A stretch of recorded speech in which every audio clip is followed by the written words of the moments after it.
मैं सौभाग्य मानता हूँ कि चंडीगढ़ के प्रवास के समय मुझे एक यज्ञ में शामिल होने का यह सुअवसर प्राप्त हुआ। मैं संघ का तृतीयवर्ष शिक्षित स्वयंसेवक हूँ, प्रचारक भी रहा हूँ, संघ के विभिन्न दायित्वों का निर्वाह किया है। तो स्वाभाविक है, संघ के कार्यक्रम में जाने के बाद जो अनुभूति होती है उसका वर्णन नहीं किया जा सकता। और सबसे बड़ी बात है, मैं तृतीयवर्ष शिक्षित होने के साथ साथ लंबे समय तक जेल में रहा।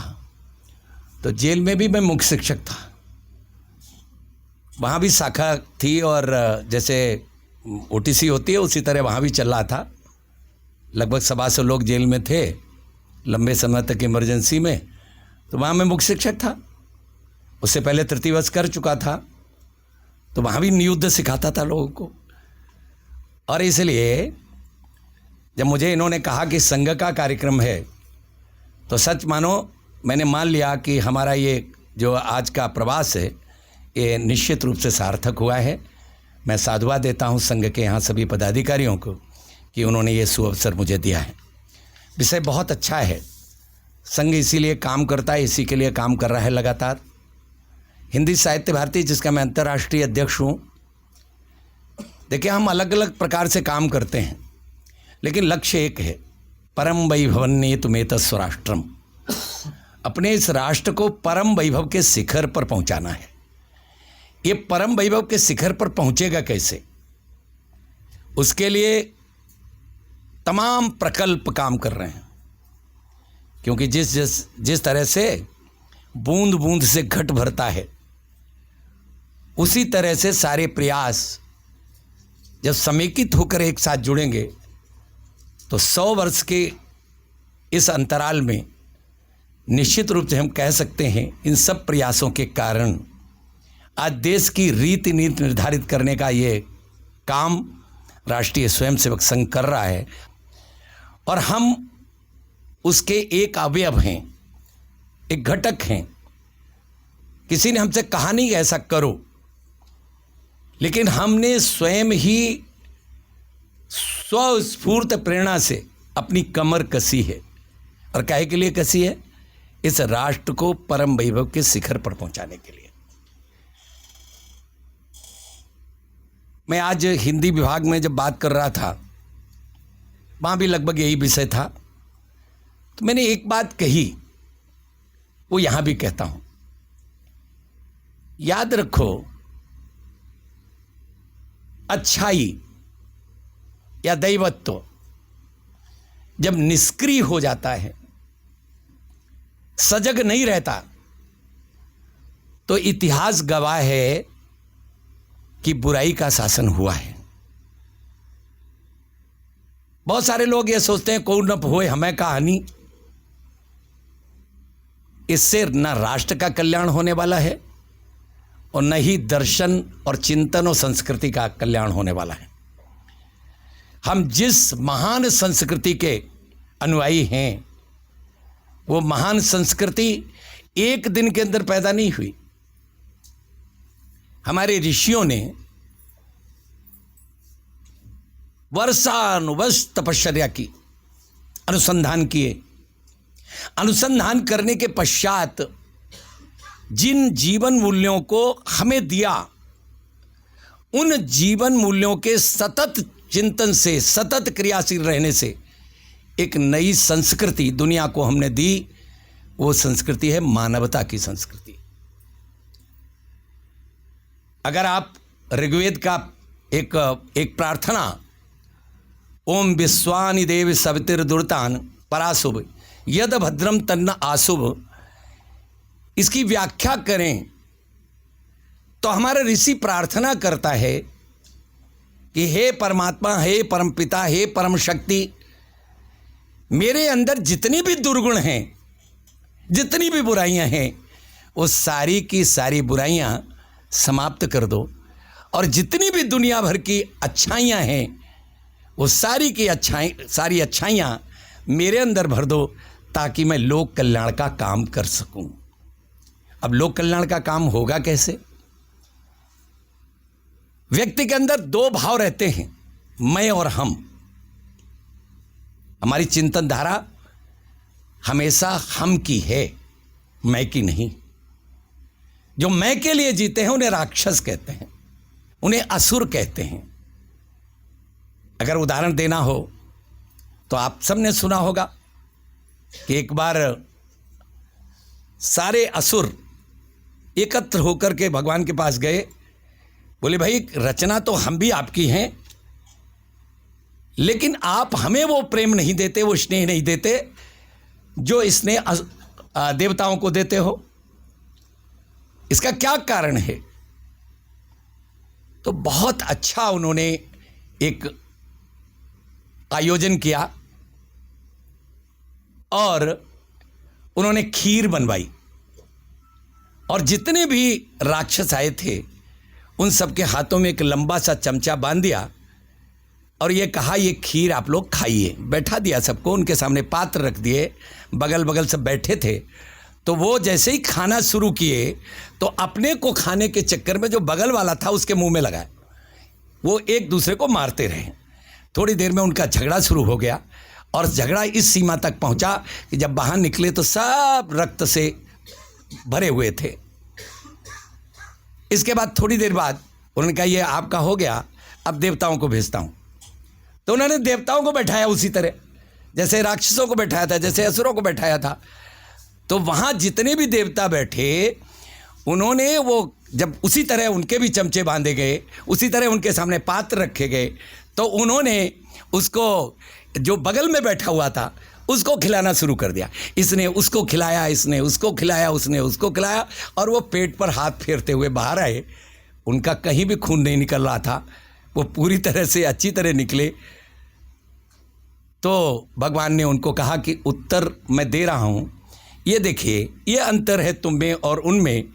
तुम मैं के लिए जीते हो और ये हम के लिए जीते हैं। जहां मैं के लिए जीना हो गया वो पशुत्व है, और जो हम के लिए जीना है यही देवत्व है। और यही हमारी भारतीय संस्कृति है। इसी के आधार पर हमने जीवन पद्धति बनाई है। और इसीलिए हमने कहा त्यजेत एकम कुलस्यार्थे कुलम ग्रामस्यार्थे त्यजेत ग्रामम जनपदस्यार्थे आत्मार्थे पृथ्वीम त्यजेत। इसीलिए तो कहा हमने, अगर अपना हित और परिवार का हित आपस में टकराने लगे तो अपने हित को परिवार के हित पर निछावर कर दो। परिवार का हित और गांव का हित आपस में टकराने लगे तो गांव के हित पर परिवार का हित निछावर कर दो। अगर जिले का हित और गांव का हित आपस में टकराए, विरोधाभासी हो, तो गांव के हित को जिले के हित पर निछावर कर दो। संपूर्ण सृष्टि का अगर प्रश्न खड़ा हो जाए तो इन सबको निछावर कर दो। ये भारतीय चिंतन धारा की मुख्य सामर्थ्य है। और इसीलिए जब हम अपने लिए जीते हैं, मेरा एक गीत आपने गणगीत के रूप में बहुत गाया होगा, मेरी कलम का निकला हुआ गीत है। संघ से जुड़े हुए लोग उसको बहुत गाते रहे हैं, गाते हैं, लेकिन नहीं जानते होंगे कि मेरी कलम का निश्चित गीत है। उसमें जो है, कोई चलता पद चिन्हों पर, कोई पद चिन्ह बनाता है और पद चिन्ह बनाने वाला ही दुनिया में पूजा जाता है। और इसका अंतिम बंद पढ़ता हूं, आहार नींद और भय मैथुन, पशुओं की भी तो नीति यही। आहार नींद और भय मैथुन, शायद संघ ने उसको लिप्सा कर दिया था। आहार नींद और भय लिप्सा, पशुओं की भी तो नीति यही। इतने को ही जीवन समझे, मानवता की यह रीति नहीं। जो काट असत उर के बंधन अपने को दिव्य बनाता है वही समय का सूरपुत्र। दुनिया में पूजा जाता है, कोई चलता पद चिन्हों पर, कोई पद चिन्ह बनाता है। अर्थात त्यजेत एकम कुलस्यार्थे कुलम ग्रामस्यार्थे त्यजेत ग्रामम जनपदस्यार्थे आत्मार्थे पृथ्वीम त्यजेत। ये भारत की परंपरा है। और इसलिए हमने जो जीवन पद्धति दुनिया को दी वो त्याग की जीवन पद्धति थी, भोग की जीवन पद्धति नहीं। भोगवाद को हमने राक्षसों का उपक्रम माना, लेकिन त्यागवाद को हमने देवत्व के रूप में स्वीकार किया। भाइयों बहनों, मैं आज अचानक आपके बीच में आया हूं क्योंकि मेरा कार्यक्रम लगा हुआ था। मुझसे कहा गया कि आप इसमें आएंगे, मुझे प्रसन्नता है। इन लोगों ने परिचय नहीं बताया। मैं वो व्यक्ति हूं जिसने वंदे मातरम उत्तर प्रदेश में अनिवार्य किया था शिक्षा मंत्री के रूप में। मुझसे कहा गया इसको वापस ले लो। उस समय मेरी पत्नी ब्लड कैंसर से पीड़ित थी, मैं टाटा हॉस्पिटल में था। उन्होंने उनको इसको बैक डेट में विड्रॉ कर लो। कल्याण सिंह जी मुख्यमंत्री थे, उनके ऊपर दबाव पड़ा क्योंकि एक विशेषाधिकार हनन का प्रस्ताव ये लोकसभा में आ गया था। किसी तरह अटल जी ने कुछ ये बयान दे दिया था लखनऊ जाकर के कि ये लागू नहीं है, जबकि वो लागू था। परिणाम स्वरूप मुझसे कहा गया कि इसको बैक डेट में विड्रॉ करो। मैंने कहा मैं मंत्रिमंडल छोड़ सकता हूं, मैं संघ का तृतीय वर्ष शिक्षक स्वयंसेवक हूं, प्रचारक रहा हूं, और इसलिए मेरे लिए सिद्धांत बड़ी चीज़ है, वैयक्तिक हित महत्वपूर्ण नहीं है। इसलिए मैं मंत्रिमंडल से हटने के लिए तैयार हूं, लेकिन मैं किसी भी हालत में वंदे मातरम आदेश अपनी कलम से वापस नहीं ले सकता। और उस समय मेरी पत्नी ब्लड कैंसर से पीड़ित टाटा हॉस्पिटल में अंतिम दिन गिन रही थी। बहुत बड़ा कांड हुआ था, पूरे देश में गूंजा था, आप लोगों ने भी सुना होगा। लेकिन इसके बाद भी संघ के स्वयंसेवक होने के नाते जो शक्ति मेरे अंदर थी, उसने ये कहा, मैं मंत्रिमंडल से हट गया। तब से लेकर आज तक मैं लगातार एक ही काम कर रहा हूं कि लोगों को ये जागरूक करूं कि स्वार्थ के लिए कभी भी सिद्धांतों से समझौता नहीं किया जाता। और इसलिए अगर कहीं त्यजेद एकम कुलस्यार्थे कुलम ग्रामस्यार्थे त्यजेत ग्रामम जनपदस्यार्थे आत्मार्थे पृथ्वी त्यजेत, ये हमारा सिद्धांत है, हमारे चिंतन का आधार है। ये स्वाभाविक सिद्धांत हमारे मनीषियों ने हमको दिया है और इसको पंडित दीनदयाल उपाध्याय ने मैं और हम के लेख में बहुत ढंग से प्रतिपादित किया है। पंडित दीनदयाल उपाध्याय ने कहा, मैं का जब हम में विलय हो जाता है तो निश्चित रूप वो सृजन करता है, और हम का जब विध्वंस होता है और मैं में विलीन होता है तो निश्चित रूप से वो विध्वंस का कारक बनता है। ये हम नहीं कह रहे, पंडित दीनदयाल उपाध्याय नहीं, बल्कि भारतीय संस्कृति की चिंतन धारा यही है। और इसलिए मैं आप सबसे एक निवेदन करता हूं कि हमारी जो पद्धति है, जिसको हम जानते हैं बहुत अच्छी तरह कि मैं नहीं हम, और ये अगर हुआ तो हमारी सनातन चिंतन धारा जो है उसकी तरफ हमारा ध्यान कहीं न कहीं दुर्लक्ष्य हो रहा है, और उस दुर्लक्षता के कारण हम बहुत परेशान हो रहे हैं। परिवार टूट रहे हैं, आपसी वैमनस्य से बढ़ता चला जा रहा है, भाई भाई का नहीं रहा, पत्नी पति की नहीं रही। ये जो स्थिति है वो इस कारण से कि हमारे अंदर हमारी जीवन पद्धति के जो मूल्य हैं, उन मूल्यों को हमने धीरे धीरे भस्मसात किया है। भाइयों बहनों, एक विचार करिए, दुनिया के लोग जब कबीलों में रहते थे तब हमने मानव जीवन दर्शन दिया। तब ने कहा, त्यजेद एकम कुलस्यार्थे कुलम ग्रामस्यार्थे त्यजेत ग्रामम जनपदस्यार्थे आत्मार्थे पृथ्वी त्यजेत। मैं नहीं हम, समर्पण का भाव हम के लिए, मैं के लिए नहीं। और यही दो वृत्तियां सदैव झगड़ती रही हैं। आप कल्पना करिए ना, अगर राक्षस वृत्ति कही जाए तो क्या है? आहार, नींद और भय मैथुन, पशुओं की भी नीति यही, इतने को ही जीवन समझे, मानवता की यह रीति नहीं।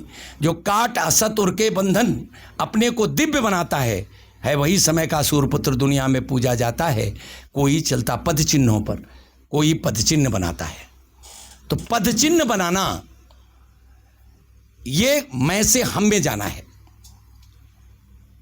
और पद चिन्हों पर चलना ये मात्र एक औपचारिकता है। लेकिन मानवता के लिए जब हम पद चिन्ह बनाते हैं तो कष्ट तो होता है, लेकिन कुल मिलाकर के हम अपने भारतीय जीवन मूल्यों के उन मूल्यों के उपासक बन के काम करें जिन मूल्यों को हम भारतीय ज्ञान परंपरा से जोड़ते हैं। भारतीय ज्ञान परंपरा मैं की परंपरा नहीं है।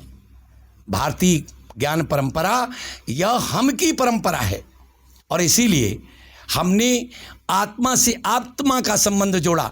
हमने प्राणी मात्र के अंदर भगवान के दर्शन किए। ईशोपनिषद है अपने यहाँ, ईशावास्यमिदं सर्वम यद किंचित जगत्याम जगत्तेन त्यक्तेन भुंजीता। तुलसी ने इसको व्याख्यायित किया, ईश्वर अंश जीव अविनाशी चेतन अमल सहज सुख राशि। हर प्राणी जड़ चेतन सबके अंदर ईश्वर है, ईश्वर का अंश है। इसीलिए हम एकात्म भाव अनुभव करते हैं। आपके अंदर भी आत्मा है, हमारे अंदर भी आत्मा है, जड़ के अंदर भी आत्मा है, चेतन के अंदर भी आत्मा है। जो आत्मा है, जो ईश्वरत्व है, वही ईश्वरत्व हमको आपस में जोड़ता है, और वो हमें वसुधैव कुटुंबकम कहने के लिए बाध्य करता है, क्योंकि जो आपके अंदर है वही हमारे अंदर है।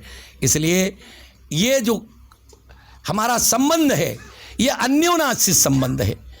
इस संबंध को अलग नहीं किया जा सकता, और ये इसीलिए हम हर एक के अंदर एकात्म भाव अनुभव करते हैं। पंडित दीनदयाल उपाध्याय का एकात्म मानववाद इसी पर आधारित है। भारतीय दर्शन, अब तुलसी ने कहा, सिया राम मैं सब जग जानी करहु प्रणाम जोर जुग पानी। सबके अंदर सिया राम के दर्शन, आत्मवत सर्वभूतेषु, ये भाव हमें वसुधैव कुटुंबकम तब ले गया। हमने सबके बारे में चिंता की। जब दुनिया के लोग खाओ पियो मौज मस्ती मारो, ईट ड्रिंक एंड बी मेरी पर अटके हुए थे, तब भारत के मनीषियों ने चिंतन धारा दी, सर्वे भवन्तु सुखिनः सर्वे सन्तु निरामया सर्वे भद्राणि पश्यन्तु माँ कचित् भाग भवेत्। बाद में कुछ पाश्चात्य चिंतक और आगे बढ़े, उन्होंने कहा जियो और जीने दो, लेकिन हमारे चिंतन में ये चीज़ कभी नहीं आई, और इसीलिए हम सारी दुनिया को अपना कुटुंब मानकर बात करते रहे। लेकिन ध्यान रहे कि हमने एक नारा दिया था वसुधैव कुटुंबकम, उसके साथ एक नारा दिया था कर्णवंतो विश्वमार्यम। गणवंतो, सारे विश्व को श्रेष्ठ बनाओ। श्रेष्ठ बनाने का मतलब क्या है? मैं हिंदी साहित्य भारती में काम कर रहा हूँ, अंतर्राष्ट्रीय अध्यक्ष हूँ उसका। उसमें एक नारा आया है, मानव बन जाए जग सारा, यह पावन संकल्प हमारा।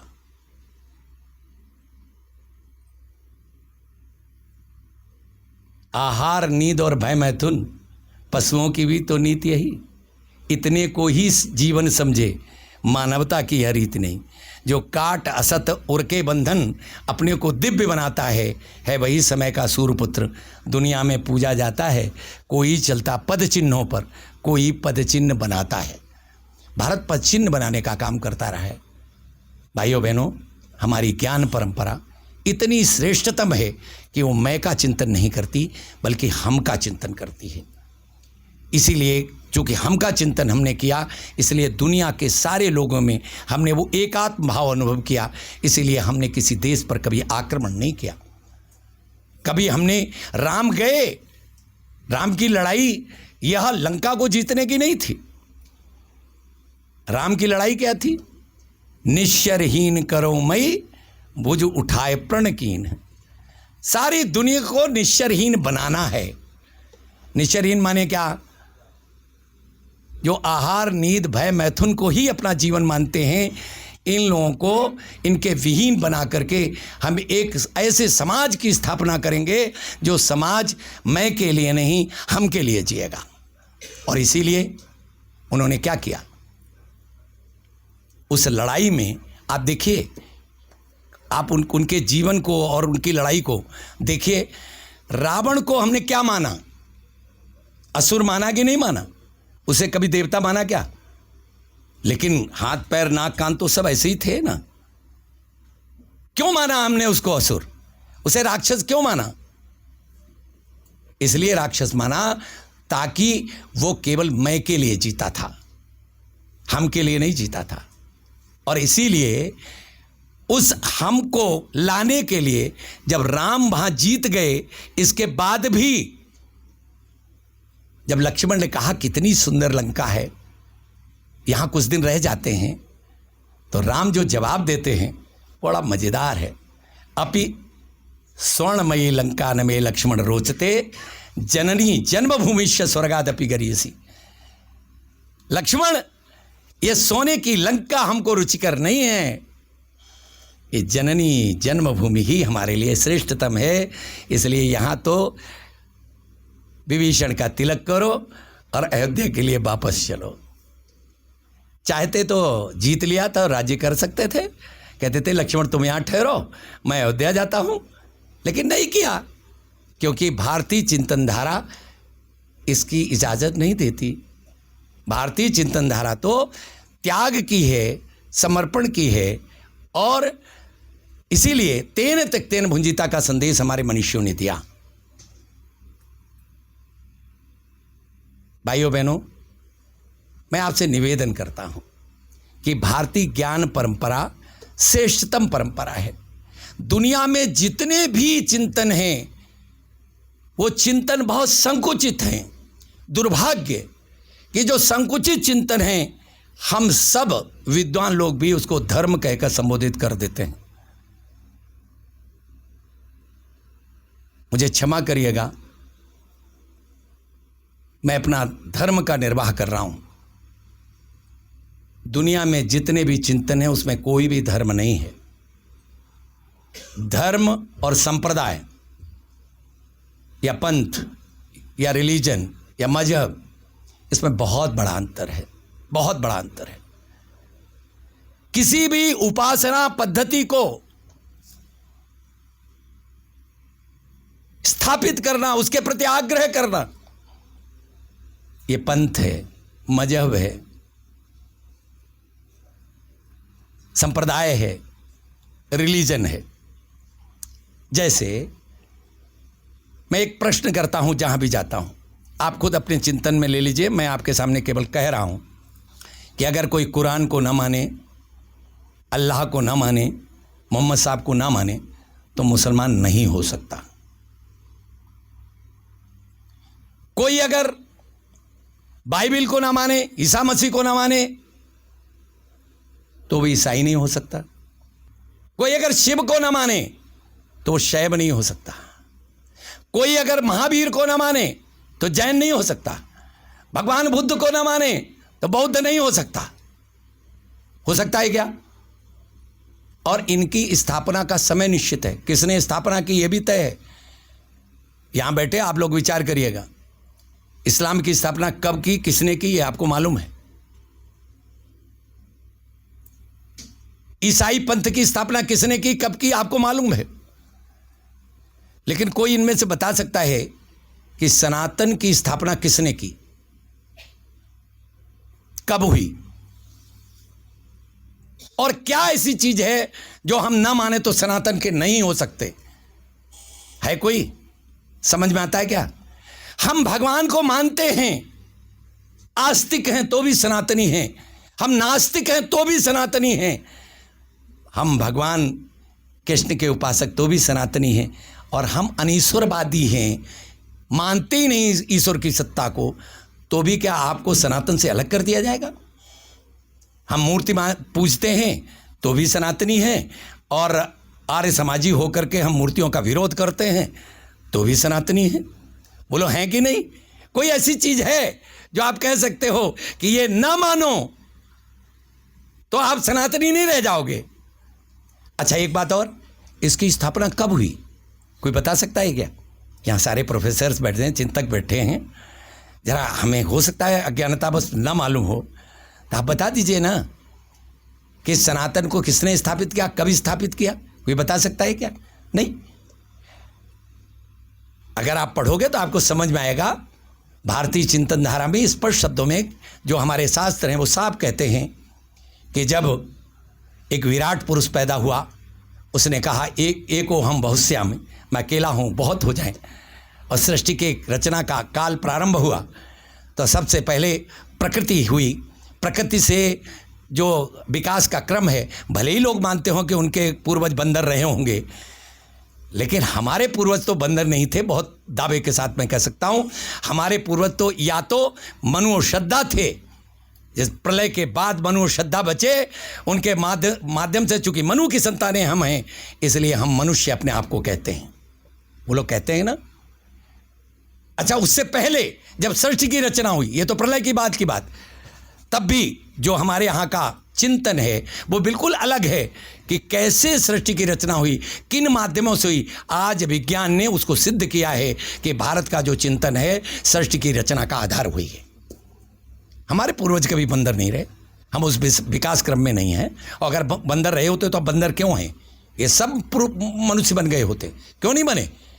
ये मनुष्य नहीं बने क्योंकि हम उस विकास क्रम में हैं ही नहीं। हमारे तो पूर्वज मनु श्रद्धा हैं, मनु शत्रुपा है, जिनसे हम पैदा हुए हैं। और इसीलिए हमारा जीवन एक चिंतन, एक दर्शन के आधार पर निरूपित है।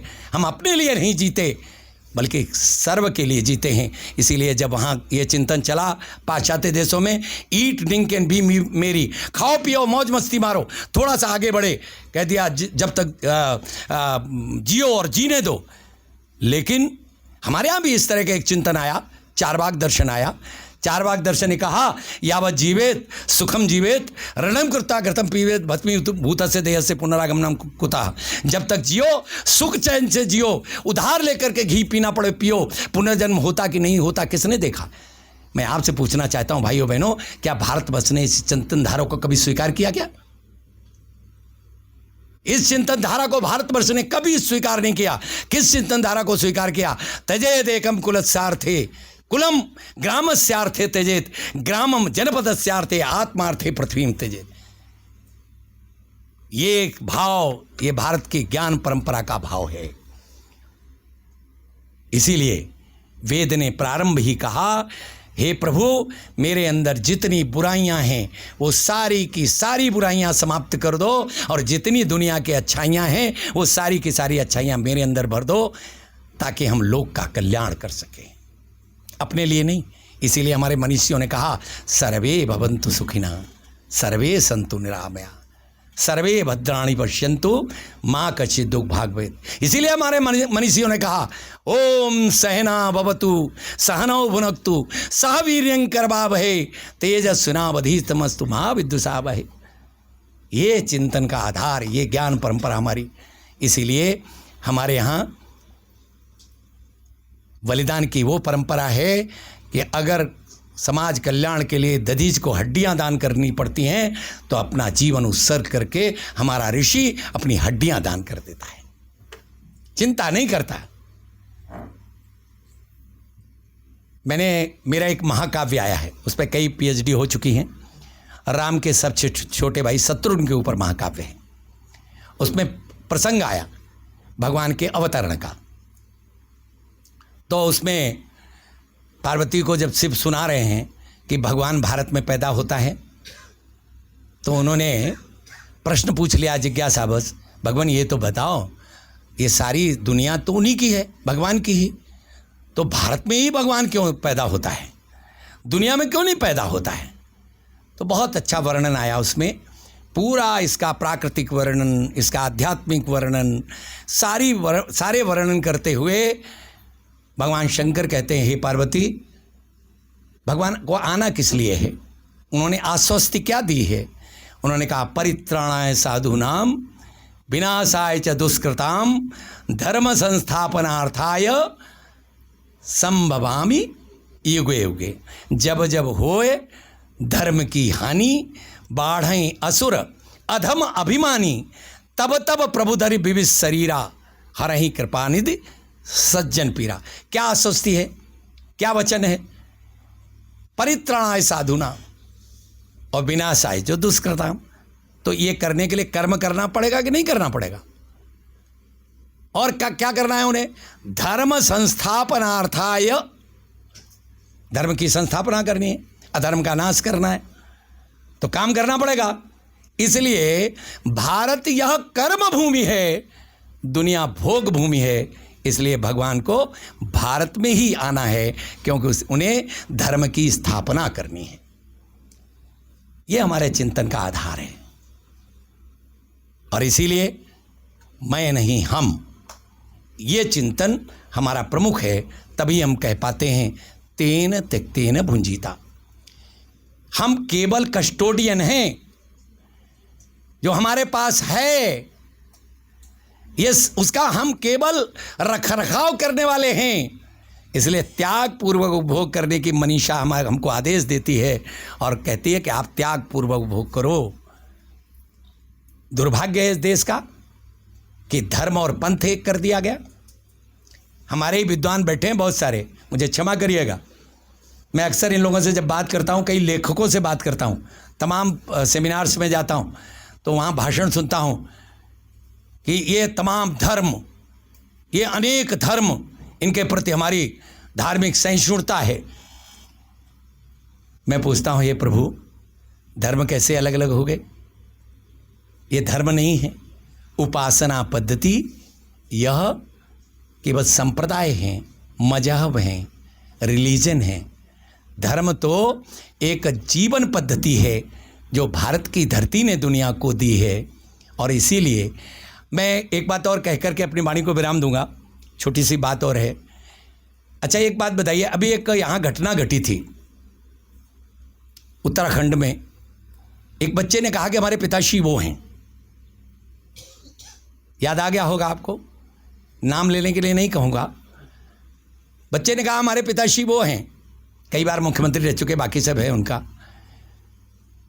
उन्होंने कहा नहीं, मैं इसका पिता नहीं हूँ। तो हमारे सर्वोच्च न्यायालय ने हस्तक्षेप किया और हस्तक्षेप करने के बाद डीएनए टेस्ट का आदेश दिया। तो डीएनए टेस्ट हुआ। डीएनए टेस्ट के बाद पता चला पिताश्री वही हैं और उन्हें मानना पड़ा। बोलो हुआ कि नहीं हुआ? एक बात और, आपने पढ़ी हो ना पढ़ी हो, पढ़ लेना। जिसने डीएनए की खोज की, जिस वैज्ञानिक ने, वो बड़ा दुखी हुआ बाद में। उसने कहा अगर हमें मालूम होता तो हम डीएनए की खोज नहीं करते। जयप्रकाश जी, उसने कहा कि हम डीएनए की खोज नहीं करते। बोले क्या? उसे पता चला कि वो भी अपने पिता की संतान नहीं है। ये उसकी जीवनी में मैंने पढ़ा है। अच्छा, एक बात, ये तो मैंने हल्का करने के लिए बात कही, जो सच है वो मैंने आपको बताया। लेकिन सच बताइए, अगर धर्म शब्द की कोई भी शब्द उत्पत्ति हुई है कहाँ से, उसका डीएनए तो करना पड़ेगा ना। बिना डीएनए करे उसका अर्थ कैसे जान पाओगे आप? और जब भी आप धर्म शब्द की उत्पत्ति का डीएनए करेंगे तो आपको संस्कृत भाषा में जाना पड़ेगा, उसकी उत्पत्ति में जाना पड़ेगा। तब आपको पता चलेगा ध्रा धातु में मन प्रत्यय लगा करके धर्म शब्द की उत्पत्ति हुई है। तब समझ में आएगा कि धर्म के बारे में कहा गया। धर्म माने क्या? बोले धारणाति इत्याहु धर्म। जो धारण करने योग्य है वो धर्म है। तब उन्होंने कहा धर्मो रक्षति रक्षिताः। जो धर्म की रक्षा करेगा वो धर्म आपकी रक्षा करेगा। लेकिन हमारे देश में तो बड़े गजब गजब की चीज़ें गढ़ जाती हैं। एक शब्द गढ़ा गया, धर्मनिरपेक्ष। विद्वान बैठे हैं, हिंदी के भी लोग हैं। अशोक जी किसी डिक्शनरी में देख के मुझे बताएं कि धर्मनिरपेक्ष शब्द कहाँ से बन गया। हो ही नहीं सकता। धर्म का विलोम क्या होगा? अरे आप बोल सकते हैं, धर्म का विलोम अधर्म। ये निरपेक्ष कहां से आ गया? हमारे यहां तो कहा गया धर्म विहीना पशु भी समाना। धर्म से विहीन व्यक्ति ये जानवर के समान है, कहा गया कि नहीं? और धर्म की रक्षा नहीं करोगे मारे जाओगे। अगर धर्म ये होता, पूजा पद्धति धर्म होता, उपासना पद्धति धर्म होता, तो रावण से बड़ा कोई धार्मिक होता क्या? बताइए आप। वर्षानुवर्ष भगवान शिव की तपस्या की, प्रसन्न कर लिया, वर ले लिया। राम ने तो ऐसा कुछ नहीं किया, लेकिन उन्हें धार्मिक मानते हैं। और राम का भी आप चौंक गए होंगे कि किया तो है। हाँ जी किया। रामेश्वरम से लंका तक 3 बार शिव की पूजा की, 1 बार स्थापना की। लेकिन मैंने लिखा है अपनी किताब में कि राम की ये कूटनीतिक चाल थी। नाराज मत होना मुझसे, मैं प्रमाण दे रहा हूं। राम जब राजा बन के आए, राज्याभिषेक हो गया अयोध्या में, तो कौन से शास्त्र में लिखा है कि उनने एक जगह भी ऐसा कुछ किया हो? अब कूटनीतिक चाल कैसी थी? श्रीलंका में और दक्षिण भारत में उस समय सारे के सारे शैव थे और उत्तर भारत में वैष्णव थे। रावण ने यह प्रचार कर दिया कि यह वैष्णवों का शैवों के ऊपर आक्रमण है। उसके कारण हुआ क्या कि वो जो है उनके यहां से सेना वेना तो लेके गए नहीं थे, अयोध्या से सेना लेके गए हों युद्ध करने के लिए। उनके पास कुछ भी नहीं था, ना रसद सामग्री थी, ना सैनिक थे, कुछ भी नहीं था। तो उन्हीं शैवों को ही, ये बानर भालू ये सब शैव थे, आप पढ़ लीजिएगा, ये सब शैव थे। और हनुमान जी तो शिव के अवतार कहे जाते हैं, सब शैव थे। भर्ती रुक गई, रसद पानी बंद हो गया, बड़ी चिंता हुई, आपात बैठक बुलाई गई, क्या करें? तो जामवंत ने सुझाया, हे प्रभु ये रावण ने बड़ी चाल खेली है, अब तो एक काम करो, एक ही रास्ता है, इसकी काट बनाओ। बोले क्या करो? कि यहाँ के सारे बानर भालुओं को इकट्ठा करो और रावण को ही पुरोहित बनाओ और भगवान शिव की स्थापना करो और उसमें आपका भाषण हो अच्छी तरह से, सबके सामने आप कहो। हुआ यही, रावण को पुरोहित के रूप में बुलाया गया, प्राण प्रतिष्ठा का कार्यक्रम हुआ और बाद में भगवान ने सबके सामने, लाखों लोगों के सामने एक भाषण दिया, शिवद्रोही ममदास कहावा, सो नर सपने हूं मोई न भावा। जब ये भाषण हुआ और शिव की स्थापना हो गई तो ये जो भ्रम था कि वैष्णवों का शैवों के ऊपर आक्रमण है, इसको काट मिल गई और तुरंत शुरुआत हो गई। तब जाकर के वो जीत पाए, अन्यथा वो आकर के यहां करते। तो धर्म रावण अगर होता जिसने बत्सानवश तपस्या की, तो उसका पुतला हर वर्ष जलाया जाता क्या?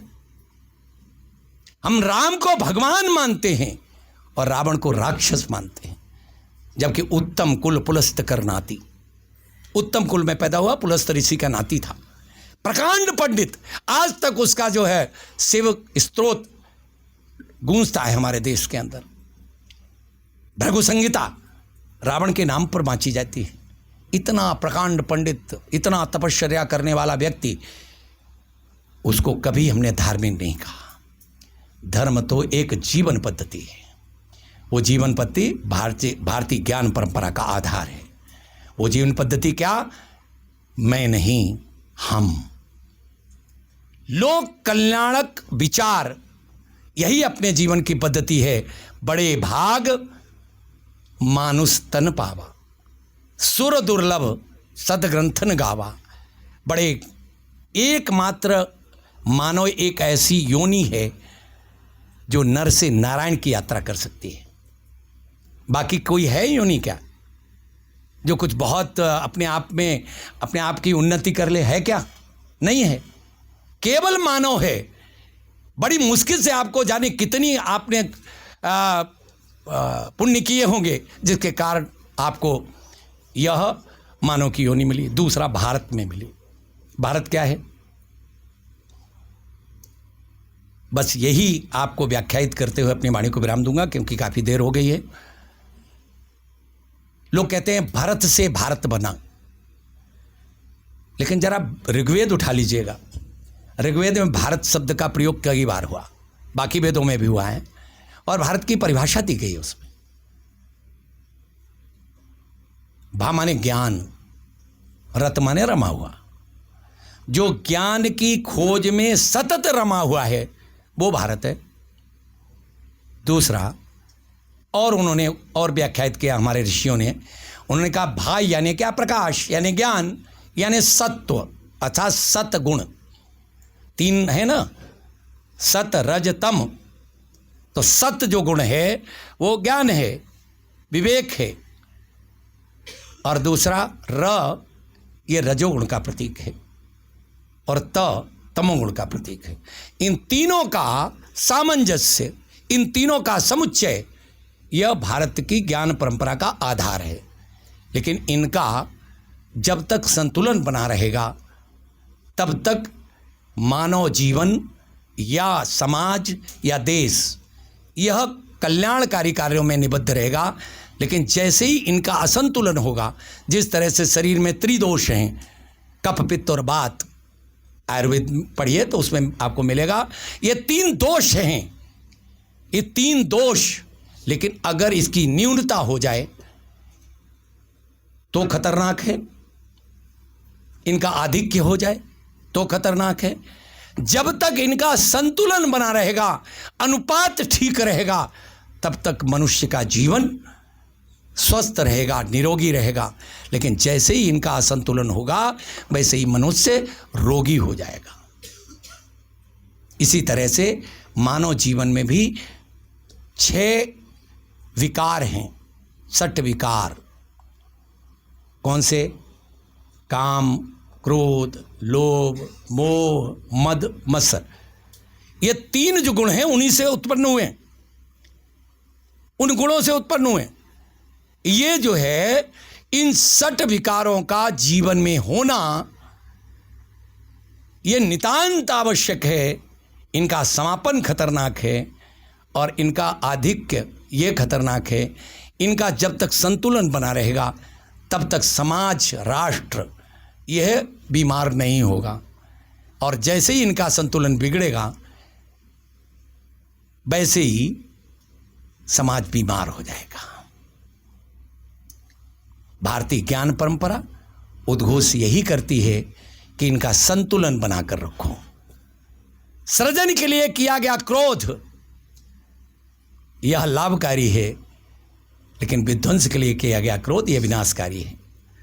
सारे गुणों को इसी तरह व्याख्यायित किया जा सकता है, लेकिन वो विषय नहीं है। कुल मिलाकर के भारतीय ज्ञान परंपरा यह त्याग रूप परंपरा है। इसलिए शिव ने कहा कि भारत की भूमि यह कर्म भूमि है, दुनिया की बाकी भूमि भोग भूमि है। इस कारण से धर्म की संस्थापना के लिए, परित्राणाय साधूनाम के लिए, विनाशाय दुष्कृताम के लिए, ये हमको कर्म करने के लिए भारत में ही जन्म लेना पड़ता है, क्योंकि यही वो सुविधा उपलब्ध है। आइए भारतीय ज्ञान परंपरा के आलोक में अपना जीवन ठीक करें। बहुत बहुत धन्यवाद। धन्यवाद डॉक्टर शुक्ल जी। अब जिज्ञासा समाधान के लिए आपका कोई प्रश्न या जिज्ञासा है तो आप पूछ सकते हैं। भारतीय जीवन पद्धति, भारतीय शास्त्र, उनमें लिखे हुए वाक्य कई बार विवाद के कारण बने हैं। उनमें से अगर कुछ दिमाग में आता है कि ये प्रश्न पूछ लेना चाहिए, तो प्रश्न पूछिए, बोलिए।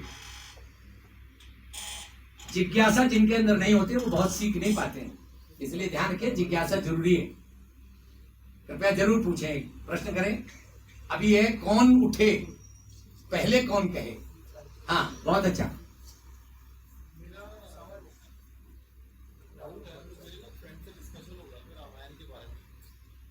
रामायण के बारे में डिस्कशन हो रहा था जी। राम जी, सीता माता और लक्ष्मण जी जब वनवास में थे तो उन्होंने एक मृग का शिकार, मृग देखा उन्होंने, ठीक है जी, सुनहरी मृग। तो सीता माता ने बोला कि ये मुझे चाहिए, इसका शिकार करके लाओ। तो उसका शिकार क्यों करा? ये बहुत अच्छा प्रश्न है, बहुत अच्छा। आखेट ये क्षत्रियों का उस समय धर्म हुआ करता था। खासकर राजाओं के लिए आखेट एक कर्तव्य था, क्योंकि अगर वो ये विद्या नहीं सीखेंगे तो युद्ध में कैसे पारंगत होंगे। युद्ध में पारंगत होने के लिए ये आखेट, ये उनके धर्म का एक अंश था। हर एक के कर्तव्य अलग अलग हैं। हमारे यहाँ 4 वर्ण की व्यवस्था है, ब्राह्मण, क्षत्रिय, वैश्य और शूद्र। ध्यान रहे, भारतवर्ष का एक भी शास्त्र इन्हें जन्मना नहीं बताता, इन्हें कर्मणा बताता है। गीता में चातुर्वर्ण मया सृष्टा गुणकर्म विभागशः, मनुस्मृति का प्रथम अध्याय श्लोक नंबर 110 111, जन्मनः जायते शूद्रः संस्कारात् द्विज उच्यते। जन्म से सभी शूद्र हैं, ब्लैंक हैं, किंतु संस्कारों के माध्यम से वो अपने वर्ण को प्राप्त होते हैं, विप्र बनते, द्विज बनते हैं। द्विज का अर्थ यह ब्राह्मण नहीं है। दुर्भाग्य से धर्मनिरपेक्ष जिस तरह शब्द आया उसी तरह ब्राह्मणों के लिए द्विज शब्द प्रयोग होने लगा। मनुस्मृति साफ कहती है कि 3 इसमें द्विज हैं, ब्राह्मण क्षत्रिय वैश्य। कैसे द्विज हैं? एक, इन्होंने माँ के गर्भ से जन्म लिया, और दूसरा, इन्होंने अपने प्रयत्नों द्वारा नया जन्म सृजित किया, वर्ण को प्राप्त किया। ये दूसरा जन्म है। वर्ण को प्राप्त करना ये पुनर्जन्म है, दूसरा जन्म है। आज भी क्लास 1, क्लास 2, क्लास 3 ये प्रयत्न करके बनते हैं कि नहीं बनते? IAS अधिकारी ऐसे तो नहीं बन जाता है। क्लास 4 कौन है? जिसने पढ़ाई लिखाई नहीं की, वो क्या बनेगा? सेवक बनेगा। ठीक यही परिकल्पना वर्ण व्यवस्था की है। और सारे शास्त्र, मेरी चुनौती है कि कोई भी ढूंढ के ले आए, एक भी भारतीय शास्त्र में जन्मना व्यवस्था नहीं है, नहीं है, नहीं है। मैंने इस पर एक शोध ग्रंथ दिया है समाज को, नाम है वर्ण व्यवस्था की मौलिक अवधारणा और विकृति। सबके उसमें मनुस्मृति में भी कर्तव्य निर्धारित हैं। अपने कर्तव्यों का पालन करते हुए अपने जीवन को यापन करना ये धर्म है। और इसलिए उस समय क्षत्रिय धर्म, उन्हें उस क्षत्रियत्व का पालन करने के लिए, उस धर्म का पालन करने के लिए आखेट करना भी उनके उसका अंग था। धर्म में है हिंसा नहीं होनी चाहिए, वो है श्लोक भी आता है उसी तरह का। ऐसा है, बिल्कुल गलत है ये। मैं पूरा श्लोक पढ़ता हूँ। परमो धर्म है। नहीं, अहिंसा परमो धर्म उसके आगे है, धर्म हिंसा तथैव च। ये धर्म हिंसा तथैव च, तो ये कहते हैं ये जो धर्म हिंसा तथैव च वाला जो हिस्सा है, ये हमारा जो मूल है वो तो अहिंसा परमो धर्म ना हो जाता है। ये धर्म हिंसा तथैव च ये लोगों ने शास्त्र में जोड़ दिया। ना, बिल्कुल नहीं। ये क्षेपक है। ना, क्षेपक नहीं, बिल्कुल क्षेपक नहीं है। देखिए, अगर ये क्षेपक होता तो राम रावण को मारने नहीं जाते। अगर ये क्षेपक होता तो कंस का वध करने के लिए कृष्ण नहीं जाते। इसलिए ये क्षेपक नहीं है। धर्म हिंसा तथैव च, धर्म माने पूजा पद्धति नहीं है, धर्म माने आचरण है, व्यवहार है। इसलिए निश्चरहीन करो मैं, भुज उठाए प्रणकीन। वो प्रण जो किया वो काय के लिए किया? हाँ, वो तो ठीक है, लेकिन भुज उठाए प्रणकीन, मेन ये है, मुख्य ये है। प्रण क्या किया? निश्चरहीन करो मैं। बिना हिंसा के निश्चरहीन कैसे होगी, जरा बता दो, होगी क्या? मारना तो पड़ेगा, इसलिए युद्ध तो करना पड़ेगा, वो भी धर्म है। इसलिए धर्म हिंसा तथैव च, परित्राणाय साधूनाम विनाशाय च दुष्कृताम। विनाशाय कहाँ से क्षेपक हो जाएगा? कहाँ से क्षेपक हो जाएगा? विनाशाय च दुष्कृताम धर्म संस्थापनार्थाय संभवामि युगे युगे। जब जब होए धर्म की हानि, बाढ़ई असुर अधम अभिमानी, तब तब प्रभुधरि विविध शरीरा, हरहि कृपानिधि सज्जन पीरा। करना पड़ेगा, हिंसा धर्म है। और कोई? चलिए, जो हिरन वाला जो इन्होंने बताया, हमारे साथी ने प्रश्न पूछा था, तो वो जो हिरन वाला धर्म के लिए नहीं, वो तो मनोरंजन के लिए है। नहीं, बिल्कुल नहीं। मैंने जो उत्तर दिया है आप देख लीजिए, पढ़ लीजिए ना मनुस्मृति। आप मनुस्मृति पढ़ लीजिए, मनुस्मृति छोड़ दो, आप भविष्य पुराण का अध्याय क्रमांक 40 से 44 तक पढ़ लो, 5 अध्याय, आपको पता चल जाएगा। क्या है, हमें अंग्रेजों ने आदेश करके हमारे गुरुकुलों को बंद किया, उस पर प्रतिबंध लगाया, संस्कृत पर प्रतिबंध लगा, हमारे मूल से हमें काटा गया। इसलिए संस्कृत में जो लिखा है हम जानते नहीं हैं, इस कारण से उसको तोड़ मड़ोड़ करके जो भी वो ठग है ना, ठगों ने सोचा क्या किया जाए, तो उन्होंने वही किया कि थोड़ी दूर में, वो मैंने एक कहानी सुनाई थी कि एक बार एक बकरी का बच्चा लेके चला बाजार से, ठगों ने सोचा इसको ले लिया जाए, योजना बना के थोड़ी थोड़ी दूर पे खड़े हो गए। एक ने कहा भैया ये कुत्ते का बच्चा कहाँ से लाए, बहुत अच्छा ब्रीड है। अब उसने देखा किससे कह रहा है, कि तुम ही से कह रहे हैं। कहले ये कुत्ते का बच्चा थोड़ी, मैं तो बकरी का बच्चा खरीद के लाया हूँ। तो बोले तुम्हें ये बकरी का बच्चा लगता है, मुझे तो ये कुत्ते का बच्चा लगता है, मैं तो कुत्ते का बच्चा दिखाई देता है। थोड़ी दूर और चला, वो दूसरा ठग खड़ा हुआ था, उसने भी यही कहा।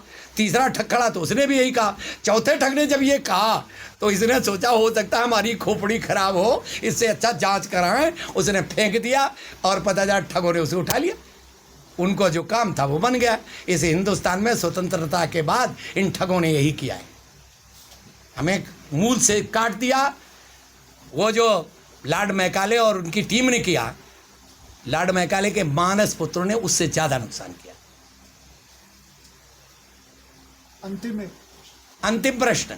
हाँ, आपने ईश्वर के बारे में बताया था कि सारे ब्रह्मांड के बीच में से निकल के आते हैं, तो अगर हम सारी ब्रह्मांड का पार्ट है या पूर्णता का पार्ट है, तो हमारे बीच में इतनी लड़ाइयाँ और भेदभाव क्यों? यही तो मैं कह रहा हूं, जब पशु बन जाता है, जब स्वार्थ के लिए जीने लगता है व्यक्ति, तो मैं में जीने लगता है, और जब मैं में जीता है तो उसे केवल खुद दिखाई पड़ता है।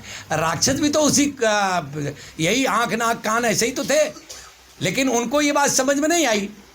एक बार क्या हुआ कि एक राजा साहब एक पंडित जी पे प्रसन्न हो गए, उनने अपनी गाय दान में दे दी। अब गाय वहाँ माल छानती थी, पंडित जी का भूसा मिलता था, तो गाय दुबली होने लगी। पंडित जी को लगा, और रोज उनका एक हरकारा आता था, वो पूछता था गाय दुबली क्यों हो रही, तो पंडित जी दुबले होने लगे। अब पंडित जी दुबले होने लगे तो एक मित्र ने पूछा क्या बात है, क्यों दुबले हो रहे पंडित जी? कहले गाय को देख रहे हो। अच्छे पंडित जी प्रसन्न, वो राजा साहब प्रसन्न हुए, उन्होंने मुझे गाय दे दी। अब वो कुछ खाती नहीं, वो तो वहाँ खाती रही, मज़ेदार चीज़ें खाती रही, और यहाँ पर हम भूसा खिलाते तो खाती नहीं। अब क्या किया जाए? तो उन्होंने कहा ये तो बड़ी साधारण बात है, मैं इसका इलाज करता हूँ। बोले क्या? कि चलो मेरे साथ। बाजार ले गए, वहाँ से एक हरा चश्मा खरीदा, हरा चश्मा खरीद के लाए और वो गाय के बांध दिया। बोले डालो भूसा, और जैसे ही भूसा डाला गाय टूट पड़ी एकदम से, क्योंकि उसे एक हरा हरा दिख रहा था। तो इस देश के अंदर भी ये हरा हरा दिखा लोगों को, इसलिए जब तक वो चश्मा नहीं उतरेगा तब तक हमें सत्य दिखाई नहीं देगा। वो चश्मा इनका उतार दो लोगों का, ये आपकी जिम्मेदारी है। उठो जागो और लक्ष्य प्राप्त तक मत रुको। शांति मंत्र के लिए सुंदरे जी।